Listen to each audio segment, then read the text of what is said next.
A woman was on her way to work, suddenly saw the figure of her son, who had been dead for 9 years. She couldn't believe her eyes. Someone looked exactly like her son. To make sure she didn't see wrong, she honked the horn. When the boy heard the sound, he unconsciously looked towards her. After seeing the boy's overall appearance, the woman was shocked. Her son had drowned when he was 4 years old. If he were still alive, should be about the same age as the boy. Without hesitation, Lisa jumped out of the car. She followed a group of students to the school bus. Then she found a secluded spot and watched the boy. She was astonished. The scars on the boy's face were identical to her son's. Lisa followed the boy all the way until she saw him enter the school. At this moment, she was almost certain this boy was her son, who had been missing for 9 years. Lisa immediately drove to her ex-husband's house. She decided to find out the truth. The ex-husband's wife opened the door for Lisa, but Lisa ignored her. She went directly to her ex-husband's recording studio. She was so excited that she saw her son, who had been dead for 9 years. But the ex-husband didn't believe Lisa, because 9 years ago they saw their son drowning, and the hospital produced a death certificate. He was convinced that Lisa was imagining because she missed her son too much. When he was about to comfort Lisa,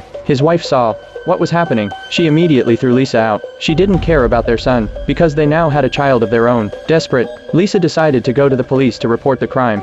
My son, he was abducted 9 years ago. I know where he is.